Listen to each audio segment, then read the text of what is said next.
Bonjour, bienvenue sur Sudokanar. Dans cette vidéo, on va regarder les 3 derniers problèmes du Beginners Contest posé récemment sur Logic Masters Deutschland par Roland Voigt. Et ces 3 problèmes sont du type cave, ce qui signifie la caverne en anglais. Et c'est un type de jeu de logique que je redoute beaucoup, car j'ai assez peu d'intuition sur ce genre de problème. Mais vous allez voir que ayant appris une petite astuce récemment, je devrais quand même réussir à peu près à m'en sortir, ce qui n'était pas le cas lors de l'épreuve. Alors la règle, on doit noircir certaines cases, les cases noircies doivent être reliées au bord, et les cases non noircies doivent être reliées entre elles.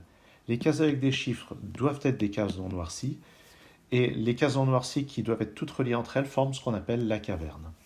Et les numéros qu'on voit, ce sont à chaque fois le nombre de cases visibles depuis la case en question euh, dans son champ de vision. Par exemple, ce 7 pourrait voir ces 3 cases-là. Ça fait 6 au total. Ça fait 7 cases au total en comptant celle qui contient le 7, ce qui nécessiterait à ce moment-là de noircir cette case et celle-là. Je ne dis pas que c'est comme ça dans la solution, mais c'est une manière de réaliser ce 7. Et donc, pour résoudre ce problème, on peut déjà commencer avec des arguments de type, des arguments de ce qu'on appelle des types comptage.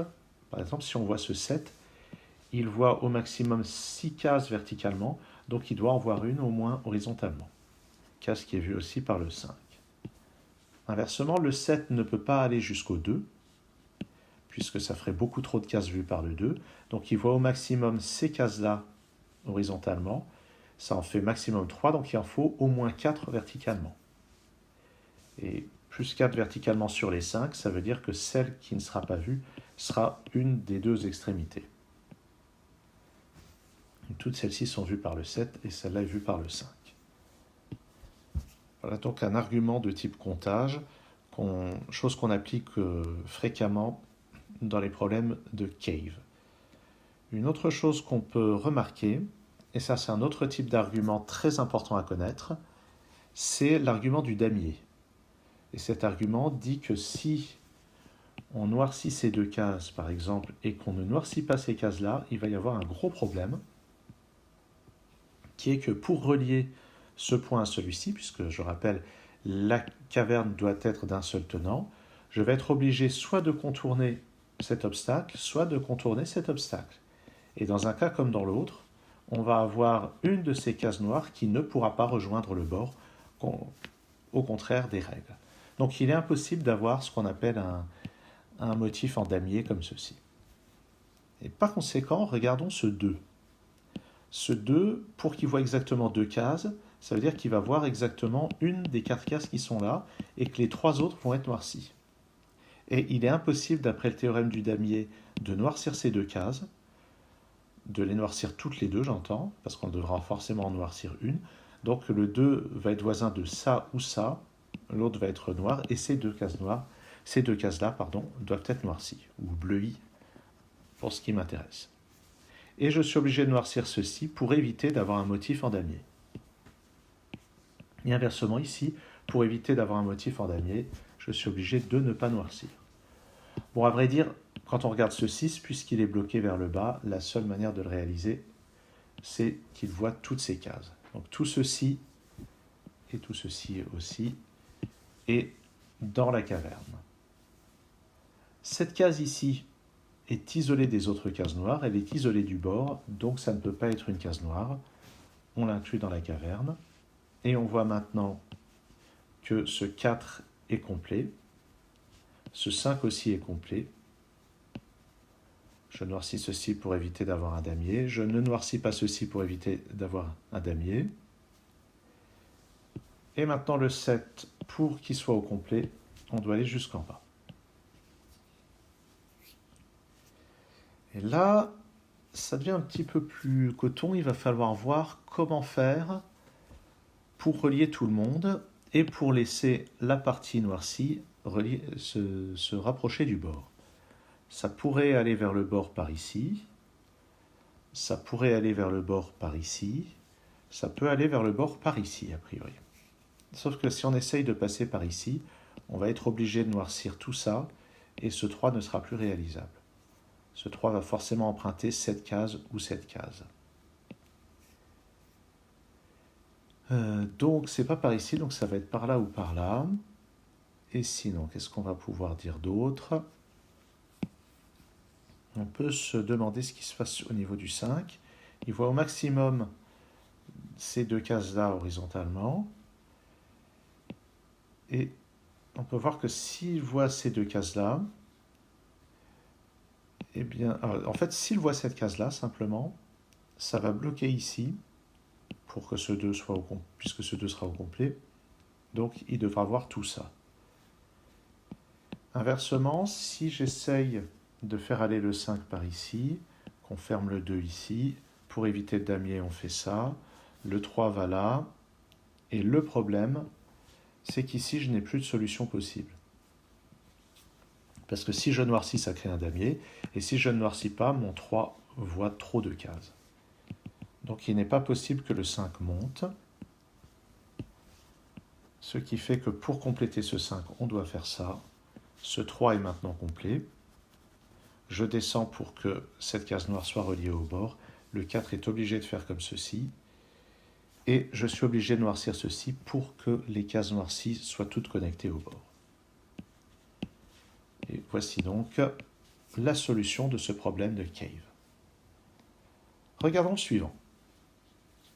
Alors celui-ci a la particularité d'avoir les indices qui ne se touchent pas en diagonale du tout.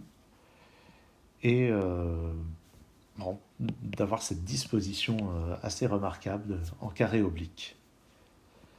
Alors, qu'est-ce qu'on va regarder pour commencer? Je propose qu'on regarde les 9, parce que ces 9 voient au maximum 7 cases dans une direction, donc il y a au moins 2 cases dans l'autre direction. Ça voit le 3, même chose pour ce 9, et ça voit le 6. Alors, une fois qu'on est là, où est-ce qu'on va regarder? Pour le moment, il n'y a pas de case noire qui saute aux yeux.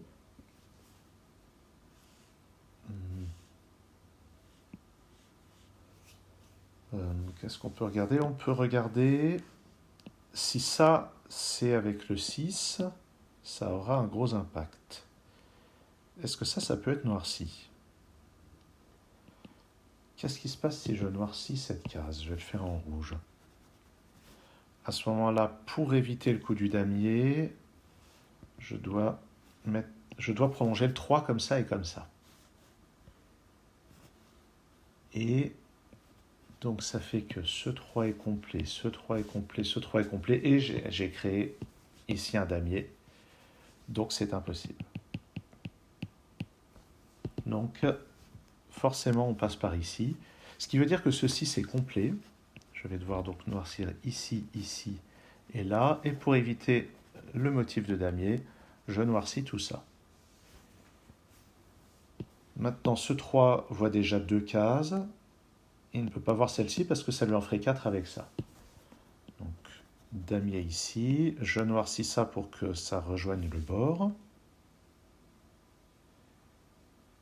Et puis, regardons maintenant ce 9. Ce 9, là, il envoie maximum 3 verticalement, donc il doit en voir au moins 6 horizontalement. Ah ben, en fait, il y a une seule possibilité, c'est de noircir toutes les cases qui sont encore dans le champ de vision du 9. Ce 3 est maintenant saturé. Je noircis ici pour éviter le damier. Et puis, regardons ce 4. Ce 4 voit maximum horizontalement 3 cases, donc il doit en voir au moins une ici, ce qui fait qu'il va voir tout ça. Et pour le compléter, on est obligé de faire ceci. Donc ce 4 est au complet. Maintenant, ce 8 voit déjà 7 cases. S'il allait vers le haut, il en verrait 9. Donc, je suis obligé de noircir cette case, puis de rejoindre le bord comme ceci. Donc, la seule manière de conclure ce 8, c'est de faire ceci et de noircir cette case-là. Pour continuer, eh bien, ce 4 doit avoir toutes ces cases verticalement. ces trois-là ne suffisent pas, donc il est obligé d'aller ici, puis là, et on noircit ça.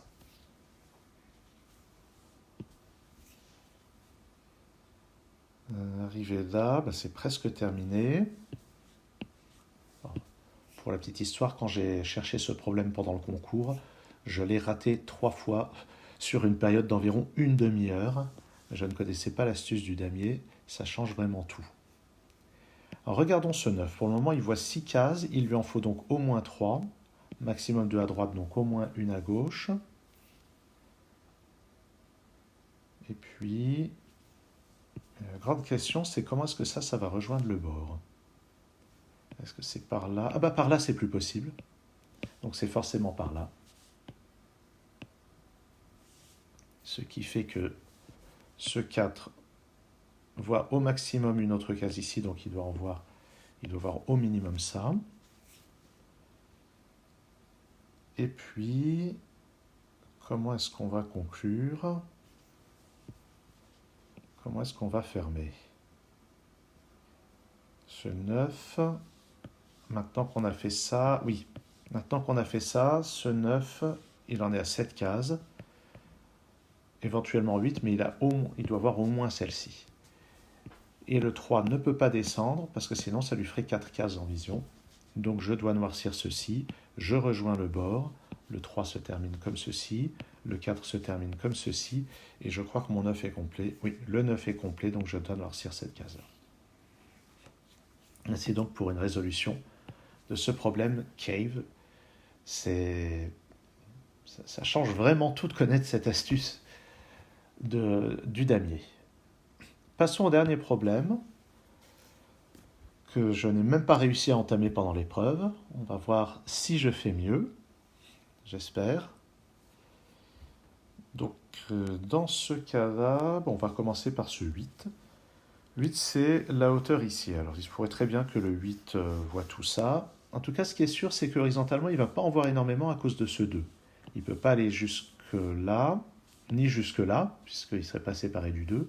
Donc, il voit au maximum une case comme ceci, ce qui veut dire qu'il lui faut encore au moins 6 autres cases là-dedans, sur les 7. Donc, il va voir au moins ça et ça. Est-ce qu'il y a quelque chose de similaire avec ce 8? Alors, il y a quelque chose d'assez intéressant. C'est qu'il n'est pas possible que le 8 voit toutes les cases horizontales, puisque sinon ce 7 en verrait 8. Donc le 8 va devoir au moins utiliser une case verticale. Par ailleurs, il ne peut pas utiliser plus de 4 cases verticalement à cause de ce 4. Donc, il lui faut au moins 4 autres cases. Il y en a maximum 2 par là, donc il y en a au moins 2 de l'autre côté. Ce qui veut dire qu'il voit jusqu'au 7.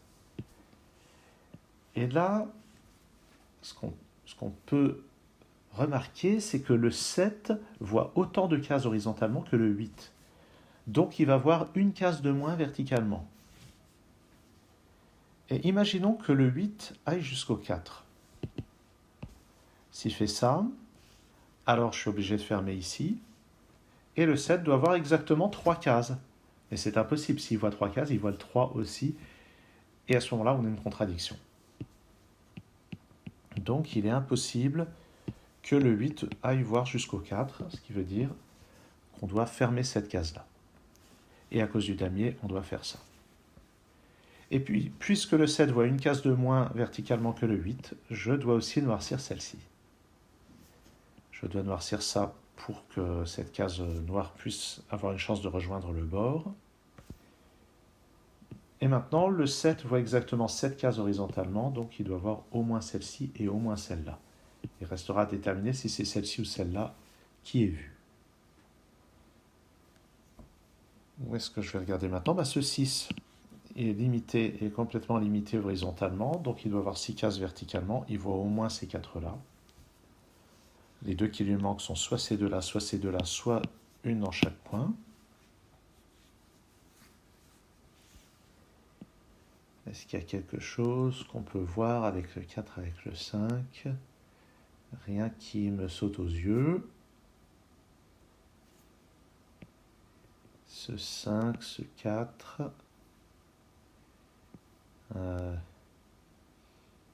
Qu'est-ce qui va bien pouvoir se passer? Il faut penser que ça va aller rejoindre le bord. Ça ne sera pas par ici, ça sera probablement par là, on ne sait pas trop. Ce qui est intéressant, c'est qu'ici, on voit que les cases noircies ne franchiront pas cela. Par contre, il peut y avoir des cases noircies ici qui sont directement au contact du bord. Je blablate. Mais où va-t-on? On peut remarquer que ce 5 ne sera pas fait complètement horizontalement. Parce que s'il était fait complètement horizontalement, vous voyez qu'il devrait toucher ce 4, et ce 4 ne peut pas avoir 5 cases. Donc le 5 doit au moins prendre une case vers le haut, qui est avec le 4. Ensuite,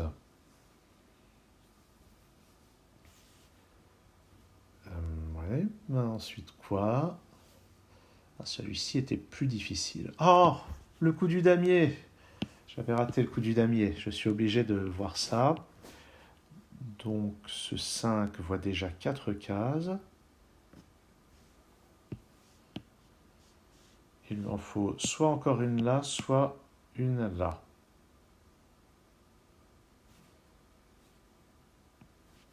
Alors regardons. Si je le fais aller là, qu'est-ce qui se passe? Je suis obligé de noircir ça. Et à cause du damier, je suis obligé de faire aller le 3 par ici, ce qui fait que le 3 voit 4 cases, ce qui est impossible. Donc je ne peux pas faire aller le 5 vers la gauche. Donc je dois l'achever de cette manière-là. Bon, ça dire que je l'achève, ça paraît un petit peu agressif. J'espère que vous comprenez ce que je veux dire. Et ici, j'ai de nouveau un début de motif de damier. Donc je suis obligé de faire aller le 2 par là et de fermer des autres côtés du 2. Pour éviter le damier, je colorie ceci. Le 4 doit au moins emprunter cette case. Et puis, je suis obligé de noircir ça, sinon le 3 verrait trop de cases. Je dois noircir à cause du 2, de toute façon. Et puis, je suis obligé de ne pas noircir ça à cause du damier, toujours. Encore et toujours le damier. Je dois noircir ça à cause du damier.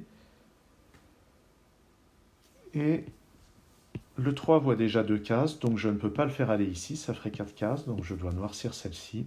Et à vrai dire, on doit se rendre compte que pour que ceci aille rejoindre le bord, on est obligé de noircir ça, et ça, et ça. Mais pas ça pour que ce 3 soit complet. J'entoure les cases qui sont complètes. Et il faudra que celui-ci rejoigne ici ou là. Ça reste encore à déterminer. Comment on va faire pour la suite? Ce 4 peut rejoindre ici. Est-ce qu'il peut descendre? Alors, ce qui est amusant, c'est que s'il descend, il ne peut pas descendre de plus d'une case, parce que s'il descend là, il voit 5 cases. Et s'il descend là d'une case, ça lui en fait 3, et la quatrième sera là, et ça ajoutera une cinquième. Donc c'est impossible, il ne peut pas descendre, il va se compléter de cette manière-là. On doit noircir ça, et noircir ça à cause du damier. Ah mais oui, je dois noircir ici, et ici à cause du damier, encore une fois. Ah oui. D'accord, donc ça c'est noirci à cause du damier, et ça va rejoindre soit là, puisqu'ici ça ne peut pas passer.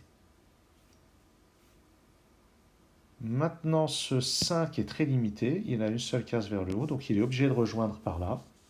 Et ça y est, il voit les 5 cases, et ce 4 voit les 4 cases. Je noircis ici pour éviter le damier. Et maintenant, puisque c'est fermé ici, le 8 doit rejoindre ça. Ah bon, en fait, le 8 doit faire tout ça, et ça fait un petit moment que j'aurais pu le mettre. Ce 8 est complet, ce 7 aussi, ce 8 aussi, donc je dois noircir ici. Et pour connecter... Ah ben non, tout ça c'est déjà connecté. Il va falloir connecter par ici. Alors ce 4 Il envoie maximum 3 horizontalement, donc il doit monter. Ça y est, il est connecté. Et puis, où est le prochain damier que je dois utiliser? J'ai pas l'impression qu'il y en ait. Toute la question est de ce qui se passe avec le 6. Si vous entendez le chien de mes voisins, j'espère que ça ne vous gêne pas plus que ça. Ah oui, le 4. Il voit 3 cases. S'il monte, il en verra 5. Donc je dois noircir cette case. Et pour compléter le 4, je suis obligé d'aller ici. Le 6 voit maintenant 5 cases. Est-ce qu'il va par là? Ah, mais non, ce 6, ça doit aller rejoindre le bord. Donc je suis obligé de noircir par ici et le 6 va se compléter tout en bas. Et voilà qui conclut la résolution de ce problème de type cave. Un grand merci à Thomas Snyder pour son mini-cours sur ce genre. J'aurais préféré l'avoir vu avant de participer à la compétition. Et merci à Roland Voigt pour ces très jolis problèmes qui sont censés être pour débutants, mais honnêtement, les problèmes que je viens de vous présenter, c'est pour des débutants qui sont un petit peu au courant de ce qui se passe quand même. Merci d'avoir suivi cette vidéo. À très bientôt sur Sudokanar.